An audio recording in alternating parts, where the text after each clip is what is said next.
baru. 3 setel Bapak Ibu Saudara. Kenapa 3 setel? Karena perayaan Imlek itu 3 hari. Ada hari pertama, kedua, dan ketiga. Ya, jadi kalau kemarin kan tanggal 22 Januari, jadi 22, 23, 24. Nah, kita senang sekali ya. Baju baru, kemudian nggak lupa juga sepatu baru, sendal baru. Jadi selama 3 hari berturut-turut, tiap hari itu kita pakai baju baru ya. Nah, lalu Papa dan Mama juga akan menutup toko selama 3 hari itu. Nah, ini juga satu kegembiraan buat kami anak-anak. Karena apa? Karena jadi kami punya kesempatan untuk bersama-sama dengan Papa dan Mama full ya selama 3 hari itu, 3 hari itu. Dan bayangkan Bapak Ibu Saudara, selama 1 tahun itu Papa Mama buka toko itu selama 362 hari. Nah, jadi cuma 3 hari ini nih yang free ya, tutup, dan kami bisa bersama-sama duduk makan kue bareng-bareng, lalu diajak Papa Mama juga jalan-jalan keluar.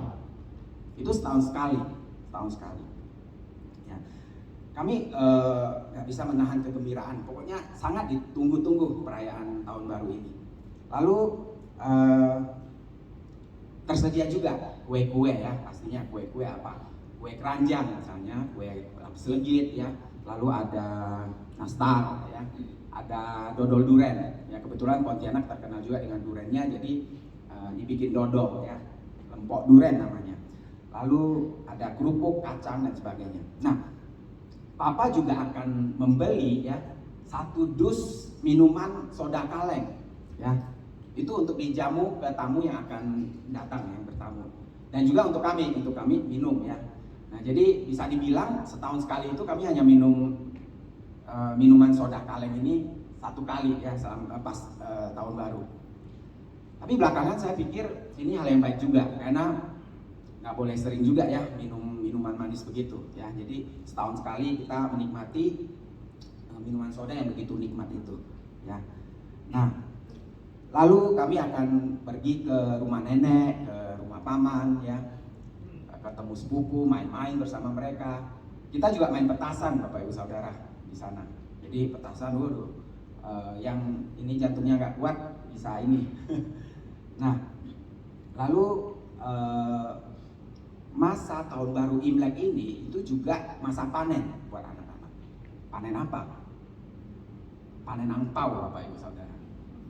Di sini ada yang nggak tahu angpau itu apa? Ya, puji Tuhan semua tahu ya angpau. Nah, itu angpau itu biasa kita kumpulkan ya, dibelanjain sedikit, sebagian besar ditabung. Nah, tapi ada satu hal yang nggak mengenakan pada saat perayaan Imlek ini. Apa itu Bapak Ibu Saudara? Sekolah tidak libur. Ya, jadi waktu itu belum tanggalan merah itu. Ya, jadi pada hari H-nya itu kami harus tulis surat izin kepada guru wali kelas. Lalu Papa akan repot ya, nganterin surat itu ke sekolah, minta izin nggak masuk sekolah hari itu, sambil bawa ini kue keranjang buat guru sebagai upeti Bapak Ibu Saudara. Nah, inilah gambaran perayaan Imlek ya dari kacamata seorang anak ya waktu kecil dulu. Nah, ini kenangan yang sangat indah bersama orang tua ya. Jadi sebenarnya perayaan tahun baru ya, Natal, tahun baru Chinese dan lain sebagainya itu menjadi kesempatan buat orang-orang tua, keluarga itu untuk berkumpul. Ya. Orang tua yang mungkin selama sepanjang tahun itu bekerja ya, buka toko ya, nggak istirahat ya, itu saatnya untuk beristirahat sejenak ya. Kemudian mempunyai waktu yang berkualitas dengan keluarga, dengan anak-anaknya. Dan anak-anak pasti senang sekali ya, karena bisa bersama dengan papa mamanya menghabiskan waktu bersama ya. Nah, Bapak Ibu Saudara yang terkasih, jadi tepat 1 minggu yang lalu ya, itu semua orang yang berkebangsaan China atau Tionghoa itu merayakan pergantian tahun yang baru ya. Nah, tahun baru ini juga sebenarnya menandai dimulainya awal musim semi untuk negara yang 4 musim. Bangsa Tionghoa itu mayoritas penduduk di muka bumi ini. Jadi bayangkan betapa banyak orang yang merayakan pergantian tahun baru China ini. Ya. Nah, saat ini populasi penduduk dunia itu ada 7,9 miliar orang. Ya, ini data menurut statistik ya di awal tahun 2023. Nah, penduduk mana yang menduduki peringkat pertama?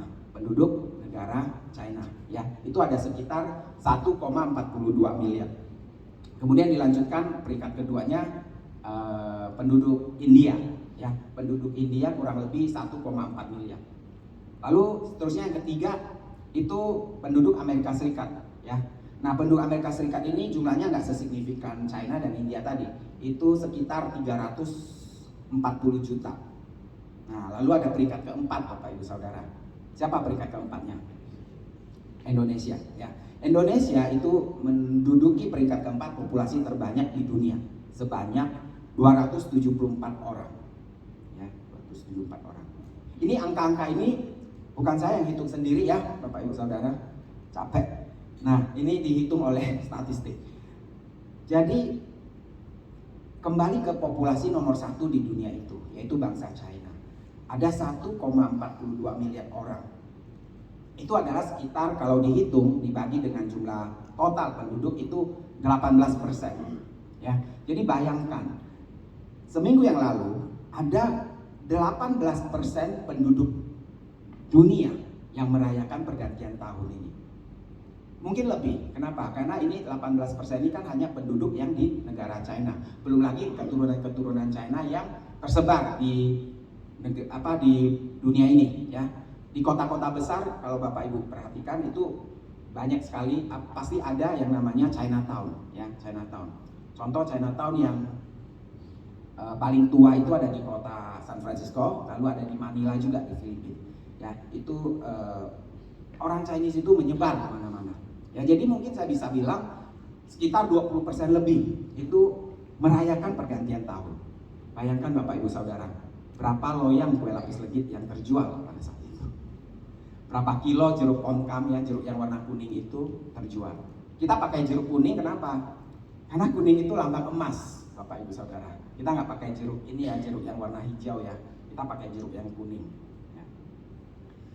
Nah, bayangkan Bapak Ibu Saudara betapa padatnya penduduk 18% itu ya terkumpul di negara China. Nah, salah satu kota besar di China, Shanghai ya, itu kota perdagangan. Itu begitu ramai. Kita bisa lihat bangunan-bangunan tinggi ya, apartemen-apartemen, gedung-gedung perkantoran tinggi-tinggi semua, dan di situ kan unit-unit apartemen ya, dan setiap unit itu pasti dihuni oleh orang ya. Jadi kota Shanghai ini juga terkenal juga disebut hutan beton ya, hutan beton, saking begitu padatnya kota ini ya. Lalu juga kalau kita ke sana, selain kita melihat deban ya, daerah Sungai Wangpujiang, lalu Oriental Pearl Tower ikonnya, kita juga bisa dibilang orang China ngomongnya Hanzhengtou ya. Jadi itu melihat kepala manusia. Saking begitu banyaknya manusia terkumpul di kota perdagangan Shanghai itu. Ya. Nah, Bapak Ibu Saudara, penduduk yang 7,9 miliar itu, penduduk dunia ya, 7,9 miliar itu adalah penduduk yang masih hidup ya pada awal tahun 2023 ini. Jadi perhitungan statistiknya manusia yang masih hidup. Nah, bagaimana dengan yang sudah meninggal? Ya, itu kan sempat hidup juga. Jadi berapa jumlahnya pada saat mungkin 2 tahun yang lalu, 10 tahun lalu, 100 tahun lalu ya, beberapa abad yang lalu, atau bahkan dari zamannya Adam ya sampai saat ini. Bayangkan betapa banyak jumlah manusia itu ya. Nah, ini persis tepat seperti yang Tuhan kita, pencipta alam semesta ini katakan di Kejadian 22 ayat 17 ya, dan Ibrani ayat 11 dan 12. Ibrani 11 ayat 12 ya. Itu dikatakan jumlah manusia itu seperti bintang di laut dan pasir di langit. Kebalik ya. Itu jumlah jumlah manusia itu seperti bintang di langit dan pasir di laut. Jadi yang bisa menghitung jumlah itu, berarti dia bisa hitung jumlah manusia dari awal Adam sampai hari ini.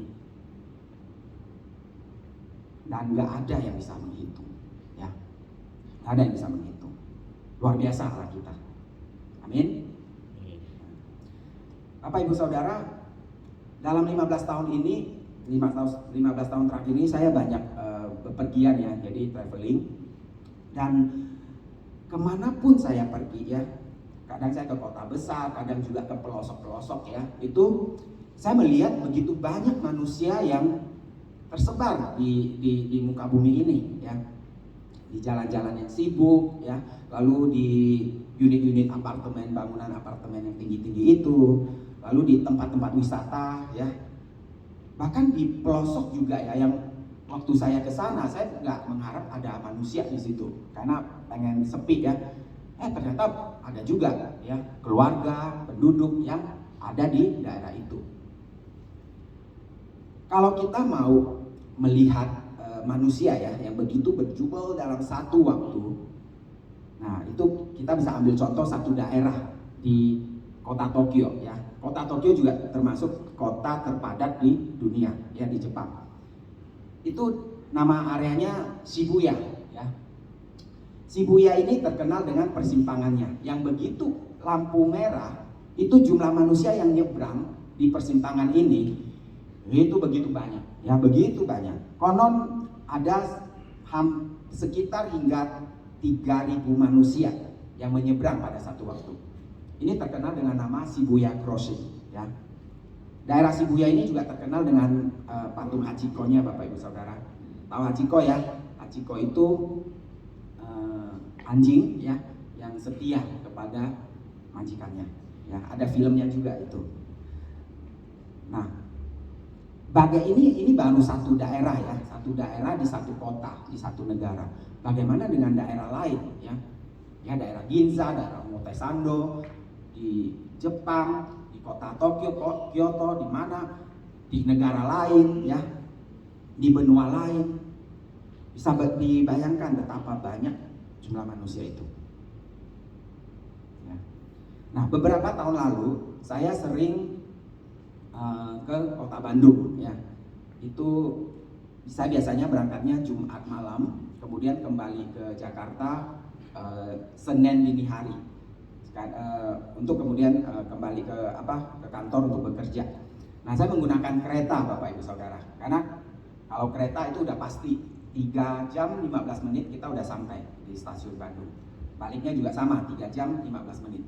Kalau nyetir mobil capek, itu bisa 2 jam sih, 2 jam setengah, tapi kalau macet bisa lebih dari itu ya.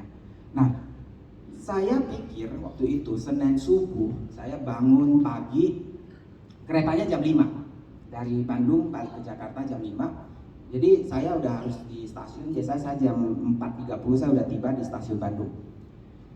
Nah, waktu awal pertama saya pikir ini stasiun pasti gak rame lah, karena ini dini hari loh, subuh loh. Ternyata pada saat saya sampai di sana 4.30 itu stasiunnya udah ramai. Stasiun Bandung. Nah, ini baru satu stasiun Bapak Ibu Saudara, belum stasiun yang lain, stasiun Kiara Condong misalnya, atau stasiun di kota lain ya pada jam yang sama. Belum lagi airport ya, belum lagi pelabuhan, belum lagi stasiun bis. Begitu banyak manusia. Ya. Jadi apa implikasinya dari kenyataan dan kesadaran kita Bapak Ibu Saudara akan begitu banyaknya manusia di muka bumi ini ya. Bagaimana sikap kita akan realita lautan manusia yang memenuhi bumi ini ya. Pertama Bapak Ibu Saudara, implikasi pertama, kita mau tidak mau, sadar tidak sadar, itu menghadapi kompetisi atau persaingan ya dengan sesama kita dalam hidup di dunia ini ya. Ambil contoh dalam dunia bisnis, kita bersaing ya. Toko yang satu bersaing dengan toko yang lain. Makanya ada istilah cek toko sebelah, ya, bandingin harganya. Mereka bersaing nih, strategi pricing, ya, harga dan sebagainya. Lalu di lingkungan kantor dengan kolega kita juga sebenarnya kita berkompetisi, Bapak Ibu Saudara. Walaupun tiap siang kita makan siang bareng, ya, tapi kita berkompetisi menghasilkan prestasi setinggi mungkin, sebaik mungkin, supaya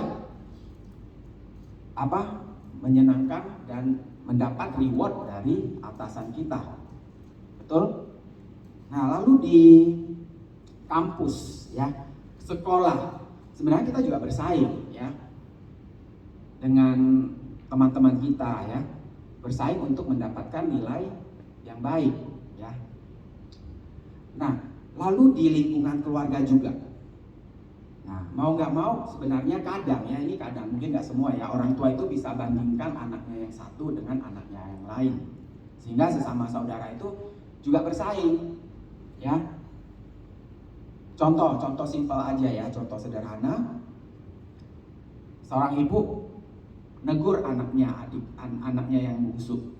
Kamu harus contoh tuh kakakmu, pulang sekolah semuanya sudah rapi, ya, nggak nunda-nunda, ya, mandi, siapin buku pelajaran buat besok, bikin PR, siapin belajar untuk ulangan besok, ya.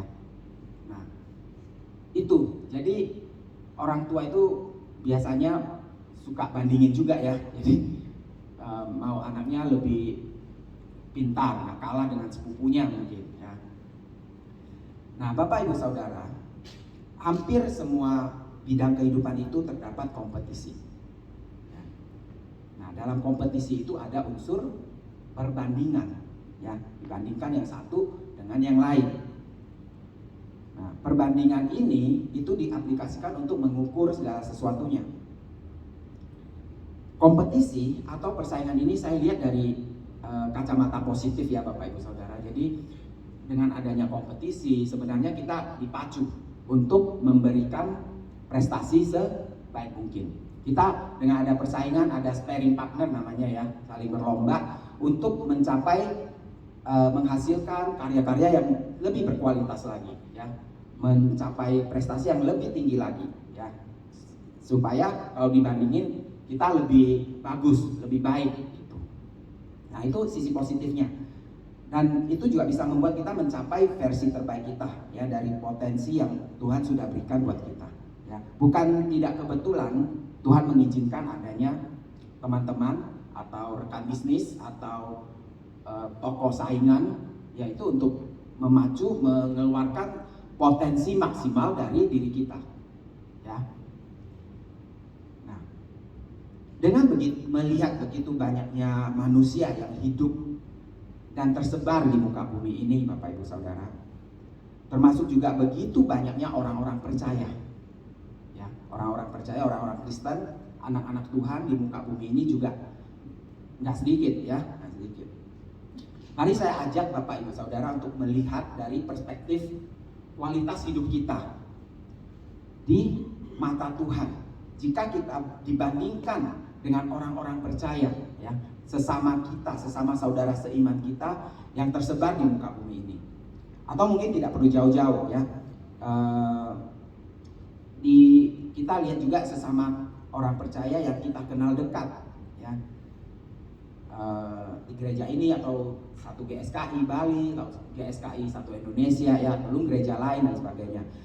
Jadi saat melihat atau bertemu dengan lautan manusia, ya, saya diingatkan, ya, kita diingatkan, kita berintrospeksi, apakah kita sudah melakukan yang terbaik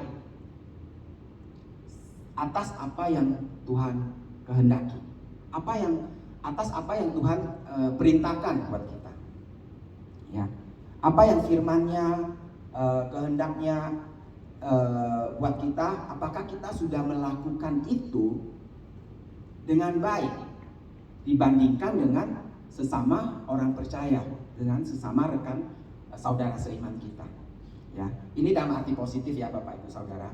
Jadi Alkitab juga katakan, ya, bahwa setiap orang itu akan memberi pertanggungjawaban atas hidupnya masing-masing selama hidup di bumi ini, di dunia ini, suatu saat. Nah, apakah akan ada perbandingan antara satu manusia dengan yang lain? Ya, misalnya dalam hal mentaati apa yang Tuhan perintahkan. Ya. Coba kita renungkan. Mungkin ada manusia A, ada si A yang selama hidupnya dia berdalih bahwa ada satu perintah yang sulit untuk dilakukan. Ya, perintah Tuhan yang sulit dilakukan. Sehingga dia tidak lakukan itu. Dia abaikan atau dia ulur-ulur dengan alasan belum siap lah, nantilah suatu saat nanti. Ya. Dan mungkin dia juga abaikan perintah firman Tuhan itu, Bapak Ibu Saudara, si A ini. Tapi bagaimana ternyata kalau di antara lautan manusia, lautan orang percaya, ya, rekan sesama seiman kita, ya, sama-sama orang Kristen, sama-sama terima kebenaran yang sama, ya, sama-sama punya kelemahan daging juga. Bagaimana kalau ada si B, ya, di antara manusia di muka bumi ini, ternyata dia bisa melakukan perintah yang itu, perintah yang sama loh. Ya, dia bisa melakukan apa yang Tuhan perintahkan dengan baik, perintah itu. Yang si A tadi katakan nggak bisa, sulit. Ya. Nah, kemungkinan itu pasti ada, Bapak Ibu Saudara. Kenapa? Karena begitu banyak manusia di bumi ini, begitu banyak orang-orang percaya, orang-orang Kristen juga di muka bumi ini. Ya. Jadi dari statistik, ya, nilai possibility-nya itu cukup tinggi. Jadi Bapak Ibu Saudara yang terkasih, ini menjadi satu renungan, ya, buat kita semua, buat saya sendiri juga, ya.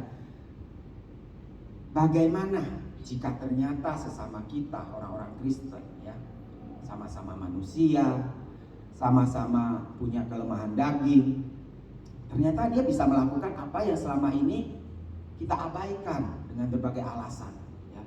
Dia bisa melakukan perintah yang Tuhan perintahkan loh, ya.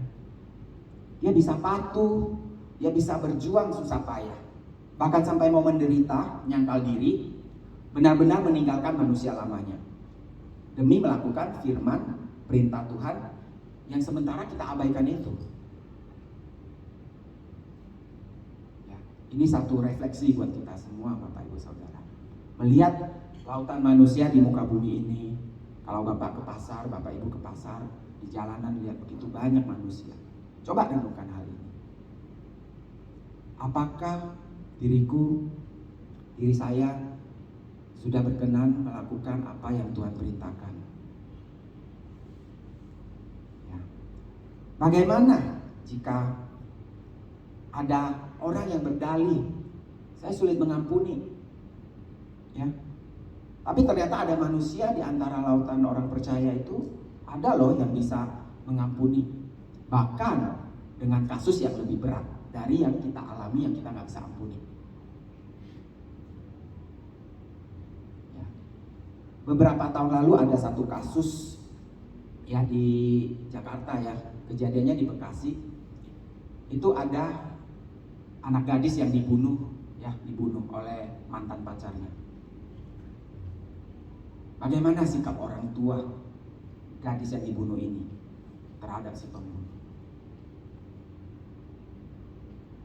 Mereka datang ke penjara tempat si pembunuh itu, dan ibu ini nyatakan dia mengampuni si pembunuh anaknya, anak gadisnya, satu-satunya lagi. Ini terjadi, saudara. Ini kasus yang real, ya, beberapa tahun yang lalu. Ya. Kasus yang sangat berat untuk soal pengampunan. Anak semata wayang, darah daging, yang dikandung susah payah 9 bulan 10 hari, yang dibesarkan, yang disusui, yang diajarin jalan, disekolahkan, ya, orang tuanya cari duit untuk sekolahin sampai kuliah. Karena satu kehendak bebas yang ngaco dari ini, anaknya dibunuh. Tapi ibu itu bisa ampuni, suaminya juga ampuni. Nah, bagaimana dengan kita di sini? Apakah kasus kita ada yang seberat ini? Tapi kita bilang, Tuhan, aku belum bisa ampuni. Mungkin kita ditipu 20 juta misalnya, 30 juta, belum bisa ampuni. 30 juta itu bisa kita cari Bapak Ibu Saudara. Tapi anak gadis ibu ini satu-satunya, itu udah gak ada lagi. Kecuali nanti sampai di langit baru, bumi baru ketemu. Tapi bagaimana ibu ini, orang tua itu bisa hidup ya selama hidup ini ya, dengan kenyataan bahwa anaknya sudah gak ada.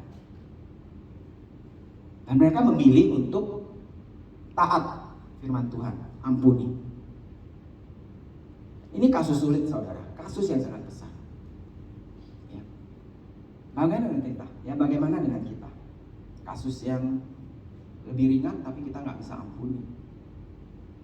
Mari kita refleksi diri. Saya juga belajar Bapak Ibu Saudara. Ya. Lalu bagaimana kalau ternyata ya di luar sana ya, di antara lautan manusia, lautan orang-orang percaya itu ada, bahkan mungkin banyak ya orang-orang Kristen yang mau meluangkan waktu ya, menyediakan waktu ya, bukan meluangkan waktu ya. Kalau meluangkan kan artinya tanpa sengaja. Kalau menyediakan berarti dia niat ya, dengan kehendak bebasnya dia memilih untuk menyiapkan waktu setiap hari ketemu Tuhan, berdoa setengah jam, 1 jam. Sementara ada yang berdalih, saya nggak ada waktu ya, saya sibuk urus anak saya bandel ya, kerjaan saya sibuk lembur melulu, pulang sudah malam, sudah capek, ngantuk, saya harus tidur, bangun pagi nggak bisa bangun pagi, ngantuk, tidur lagi supaya saya bisa punya tenaga untuk kembali bekerja, kembali berbisnis, kembali buka toko. Tidak menutup kemungkinan ada di luar sana ya, ibu-ibu sederhana yang dia cari duitnya nggak semudah kita Bapak Ibu Saudara ya. Dari pagi subuh dia udah harus siapkan makanan untuk dia jual di pasar. Di pasar dia buka dari dini hari sampai malam.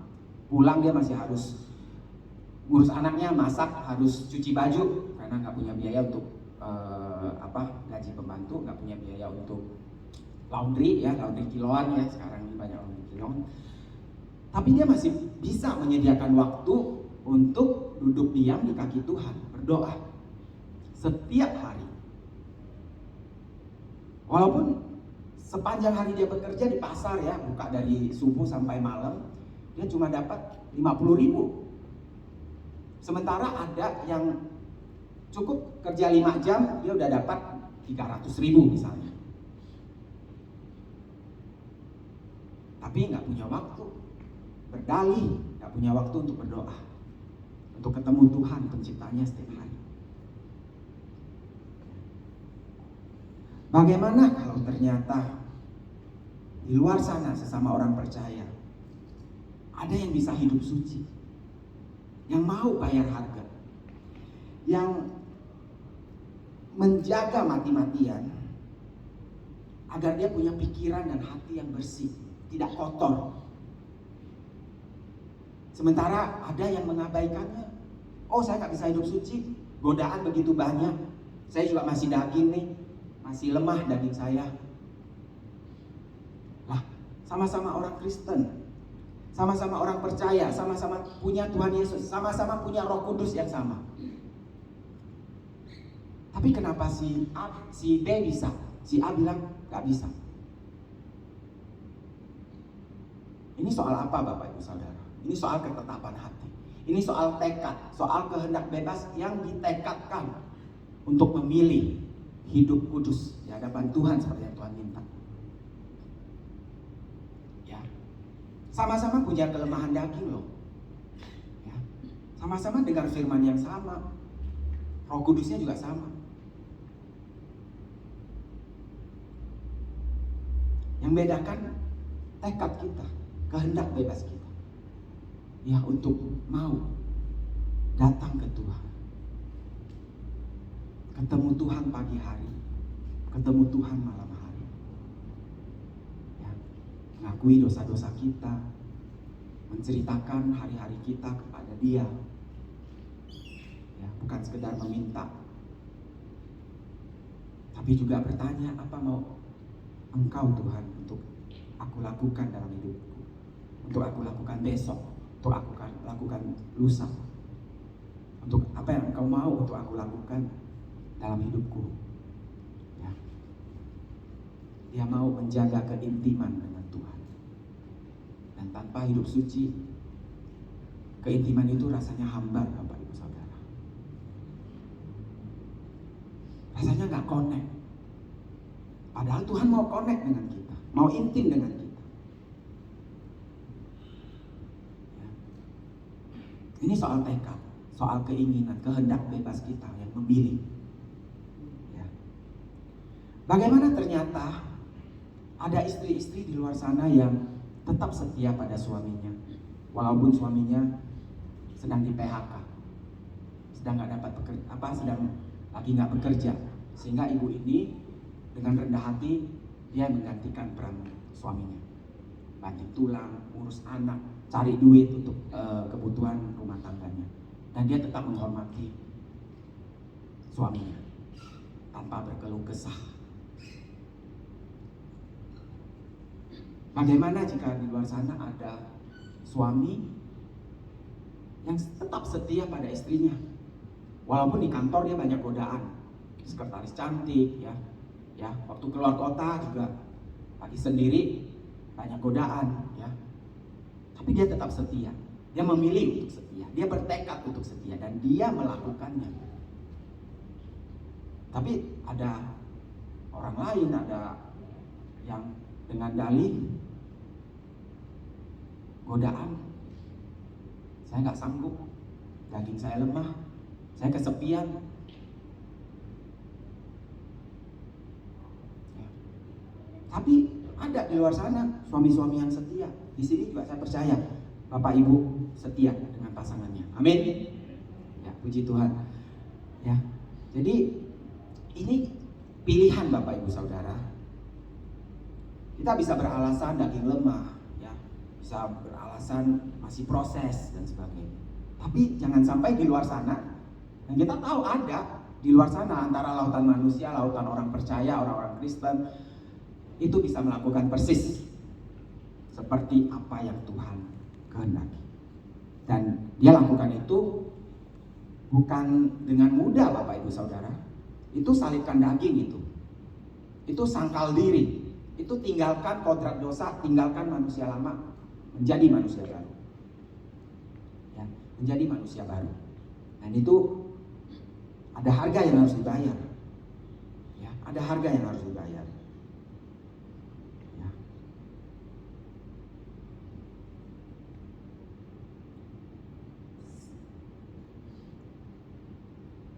Masing-masing kita di sini pasti Roh Kudus sadarkan. Roh Kudus juga menyadarkan saya bagian mana dalam hidup saya, bagian mana dalam hidup kita yang harus segera dibereskan. Jangan sampai ternyata saat pengadilan nanti Tuhan tunjukkan ada loh anaknya, ya, di antara lautan manusia itu, lautan orang percaya, sama-sama manusia, sama-sama punya kedagingan. Pada saat dia hidup, dia bisa melakukan apa yang Tuhan perintahkan untuk lakukan, sementara kita nggak lakukan. Mari kita cek Bapak Ibu Saudara. Di Wahyu 2 ayat 23, saya bacakan, bahwa akulah yang menguji batin dan hati orang, dan bahwa aku akan membalaskan kepada kamu setiap orang menurut perbuatannya. Ada perbandingan Bapak Ibu Saudara antara orang yang taat dan orang yang tidak taat. Kita buka di Mazmur 34 ayat 15 sampai 18, ya. Mazmur 34 ayat 15 sampai 18. Kita baca sama-sama Bapak Ibu Saudara. Ya. Mata Tuhan tertuju kepada, mungkin ayat 16. Ya, 1, 2, 3. Mata Tuhan tertuju kepada orang-orang benar, dan telinganya kepada teriak mereka minta tolong. Lanjut, wajah Tuhan menentang orang-orang yang berbuat jahat untuk melenyapkan ingatan kepada mereka dari muka bumi. Terus, apabila orang-orang benar itu berseru-seru, maka Tuhan mendengar dan melepaskan mereka dari segala kesesakannya. Lanjut, Tuhan itu dekat kepada orang-orang yang patah hati, dan Ia menyelamatkan orang-orang yang remuk jiwa. Amin. Amin. Jadi saya ulangi Bapak Ibu Saudara, ada perbandingan antara orang taat dan orang yang tidak taat. Baik, implikasi kedua dari kesadaran dan realita bahwa ada lautan manusia di muka bumi ini. Implikasi kedua adalah jiwa-jiwa begitu banyak. Ya. Jiwa-jiwa begitu banyak. Nah, jiwa-jiwa ini butuh keselamatan juga Bapak Ibu Saudara dari Tuhan. Nah, kita sebagai orang Kristen itu, orang percaya itu kita telah dipilih. Ya. Menjadi orang percaya itu tidak sulit, tapi sangat sulit. Kenapa? Karena sebagai seorang Kristen ya, Kristen yang sejati ya, kita yang mengaku sebagai orang Kristen, KTP kita tertera orang Kristen ya, itu kita bukan sekedar duduk di ruangan ber-AC yang nyaman ini, dengarkan khotbah, nyanyi pujian dan sebagainya. Kita punya tanggung jawab, kita punya beban yang sangat besar Bapak Ibu Saudara terhadap jiwa-jiwa. Setidaknya kita menjadi sarana kasih Tuhan atau alat Tuhan untuk menyatakan kasih-Nya, menyatakan hadiratnya buat mereka, orang-orang di sekitar kita dulu Bapak Ibu Saudara. Ya. Kita bertanggung jawab untuk memberitakan, menyatakan kebenaran-kebenaran yang akan membebaskan dan memerdekakan mereka. Kita nggak tahu mereka dalam pergumulan, dan firman Tuhan pasti bisa menjawab itu. Ya. Jadi kita jangan jadi orang Kristen yang bukannya memberkati, tapi malah melukai atau merugikan orang atau sesama. Jangan menjadi batu sandungan. Ya, amin Bapak Ibu Saudara. Ya. Pemimpin Tibet ternama, ya, siapa dia? Dalai Lama. Ya. Dalai Lama bahkan mengatakan, our prime purpose in this life is to help others. And if we cannot help them, at least don't hurt them. Jadi Dalai Lama katakan, tujuan utama kita dalam hidup ini adalah untuk membantu orang lain. Dan jika kita tidak bisa membantu mereka, setidaknya jangan menyakiti atau melukai mereka. Ya. Mari kita nyanyikan lagu ini bersama-sama.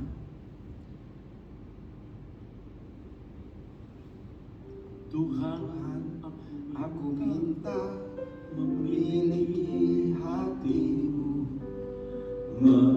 mengasihi jiwa-jiwa benar Tuhan, beriku merasa yang Engkau rasakan, belas kasihan Tuhan.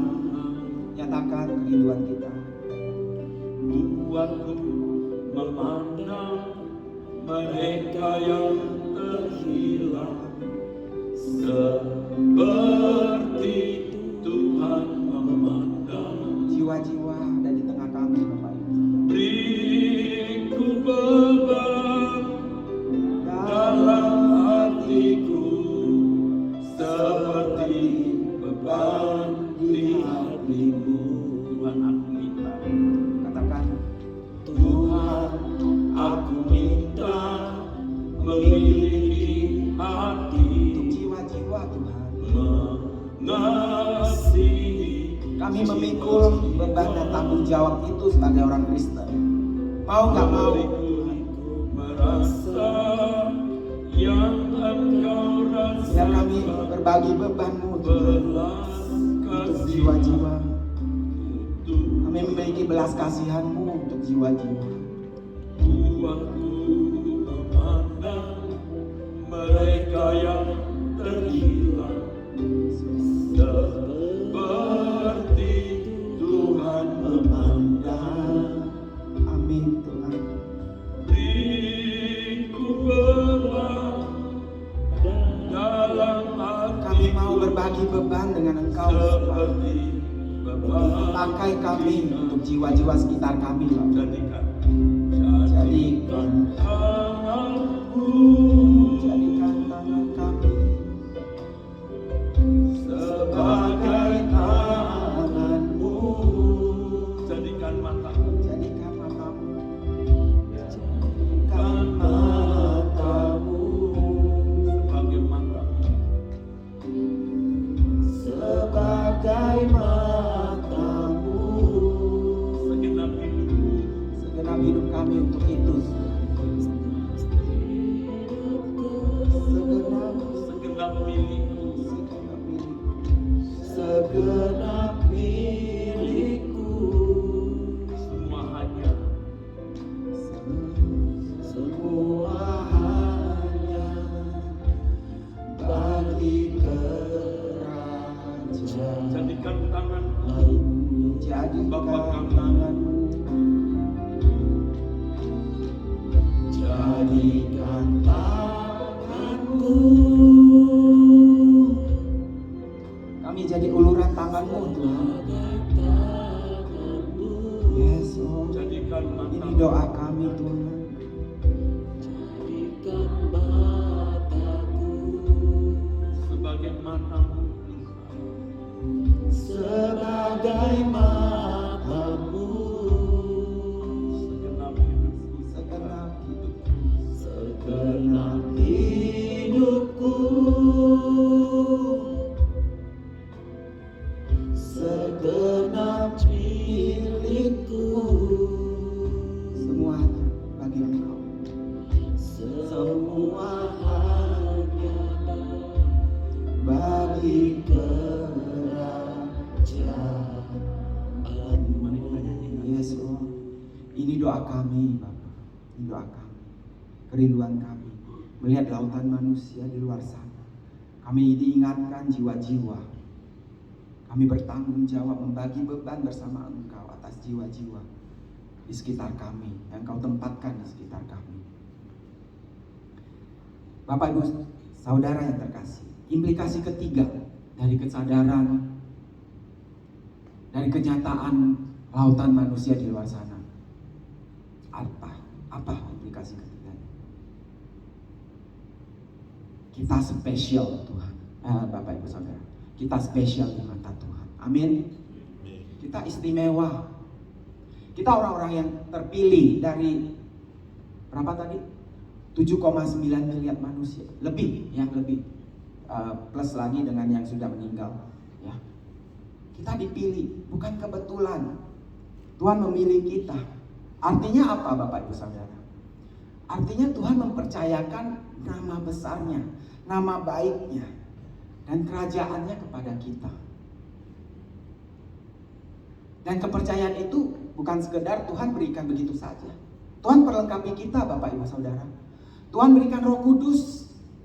Sebelum Tuhan Yesus naik ke surga, setelah Tuhan Yesus naik ke surga, Roh Kudus turun memperlengkapi kita, ya, untuk berbagi beban bersama Tuhan, untuk menjalankan apa yang Tuhan kehendaki buat dunia ini, buat jiwa-jiwa di luar sana. Amin Bapak Ibu Saudara. Amin. Nah, keistimewaan kita itu, ya, jangan kita pakai untuk menjadi Kristen yang manja. Ya, apa-apa bilang ke Tuhan, aku nggak sanggup Tuhan, aku nggak bisa. Kamu bisa, ya. Ada di antara lautan orang percaya itu bisa lakukan. Kamu punya Roh Kudus yang sama, kata Tuhan. Jangan jadi Kristen yang manja, atau jangan juga jadi Kristen yang superior, yang eksklusif, yang hanya tahu kebenaran itu buat diri sendiri. No, bagikan buat orang-orang sekitar kita.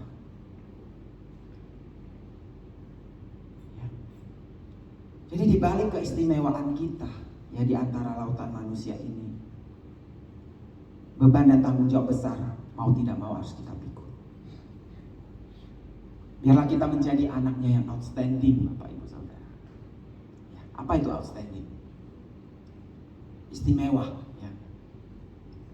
Anak yang mau berkorban, melawan kedagingan, berangsur-angsur menanggalkan kodrat dosa kita, mengenakan manusia baru, ya, demi memenuhi apa yang Tuhan perintahkan, demi menyenangkan hatinya. Amin. Ya. Jadilah manusia, jadilah individu. Di dalam lautan manusia di muka bumi ini yang begitu banyak, yang bisa melakukan persis apa yang Tuhan mau, apa yang Tuhan kehendaki. Berapapun harga atau penderitaan atau rasa tidak enak yang harus kita jalankan, atau ada rasa tidak nyaman yang harus kita bayar. Gak nyaman saudara menyalibkan kedagingan itu, gak nyaman untuk hidup suci, gak enak. Tapi kita harus bertekad untuk melakukannya, mau gak mau ya, karena di luar sana ada yang bisa melakukan ya. Jadilah orang Kristen yang membawa dan menyalurkan berkat bagi sesama, sehingga mereka benar-benar melihat Kristus di dalam kita. Nah, gembala senior kita terus menggaungkan firman Tuhan yang menyatakan bahwa kita harus seperti Kristus. Ya, arti Kristen itu ya seperti Kristus. Kristus adalah anak Bapa yang lewat ketaatannya itu berkenan kepada Bapa. Matius 3 ayat 17 katakan, inilah anakku yang kukasihi, kepadanya lah aku berkenan. Nah, dari sekian miliar manusia, sekian banyak manusia, sekian banyak orang percaya, biarlah mata Tuhan tertuju pada kita. Saya berdoa mata Tuhan tertuju pada kita semua di sini, Bapak Ibu Saudara. Biarlah lewat firman Tuhan hari ini, ya, Tuhan katakan firman ini gak sampai di sini, Bapak Ibu Saudara. Keluar dari pintu itu, seminggu ke depan kita praktekkan, kita jalankan.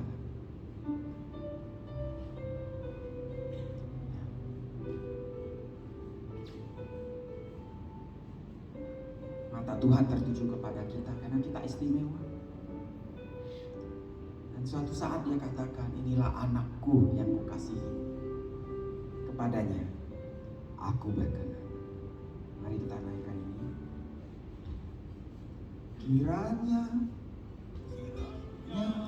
engkau temukan di mataku, aku berkenan di antara manusia, di antara lautan manusia.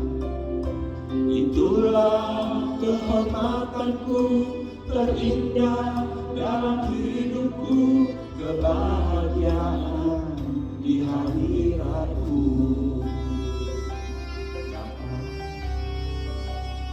Kita naikkan pujian ini sama-sama.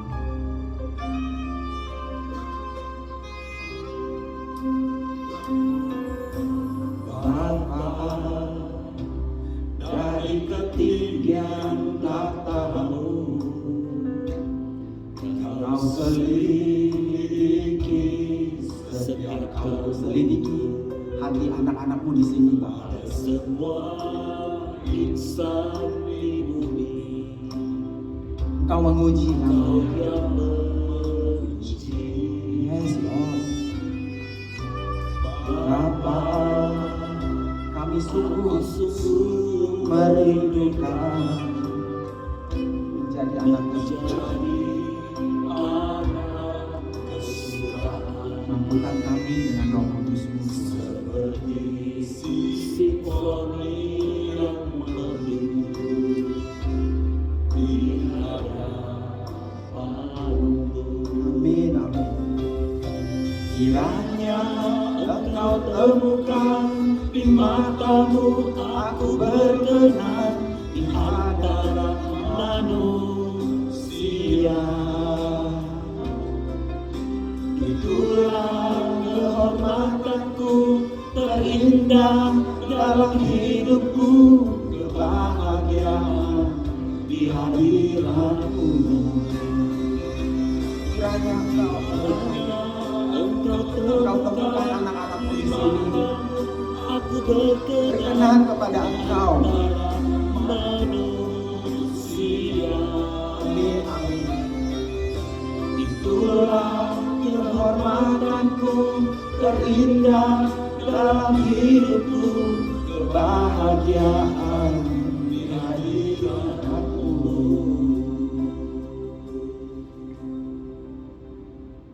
Mari kita berdoa, Bapak Ibu Saudara. Bapa di surga, terima kasih kami sudah mendengarkan firman-Mu, nasihat-Mu, mungkin teguran-Mu Tuhan. Firman-Mu ini akan terus menjadi rhema dalam hidup kami, untuk kami jalankan Tuhan. Kami gak mau menjadi individu yang mengatakan tidak pada perintah-Mu, tidak pada kehendak-Mu, sementara ada rekan-rekan kami, sama saudara seiman kami di antara lautan manusia itu berkata iya, dan mereka lakukan perintah yang sama. Engkau berbicara kepada kami bagian-bagian mana dalam hidup kami yang masih harus kami bereskan. Roh Kudus terus celikan kami, bukakan hati kami Tuhan. Biarlah di awal tahun yang baru ini kami bertekad untuk melakukan perubahan. Ya, kami nggak mau mengharapkan ada perubahan jika tidak melakukan hal yang berbeda dari yang biasa kami lakukan. Kami mau melakukan perubahan. Kami mau bertekad menjalankan apa yang Kau kehendaki, apa yang Kau tuntun, Roh Kudus yang tuntun untuk kami jalankan. Mungkin kami mulai dengan langkah kecil, gak apa-apa. Langkah kecil, gak usah muluk-muluk Bapak Ibu Saudara. Lakukan langkah kecil, lakukan gebrakan kecil saja dulu sebagai awal. Dan itu akan jadi suatu kebiasaan dan akhirnya menjadi gaya hidup. Gaya hidup yang menyenangkan hatinya. Amin. Ya. Terima kasih Bapak. Terima kasih Bapa di surga. Hamba-Mu telah selesai menjadi saluran Engkau Tuhan. Terus bekerja dalam hidup kami Roh Kudus. Dalam nama Tuhan Yesus, kami di sini yang percaya, kami katakan amin. Terima kasih Bapak Ibu Saudara.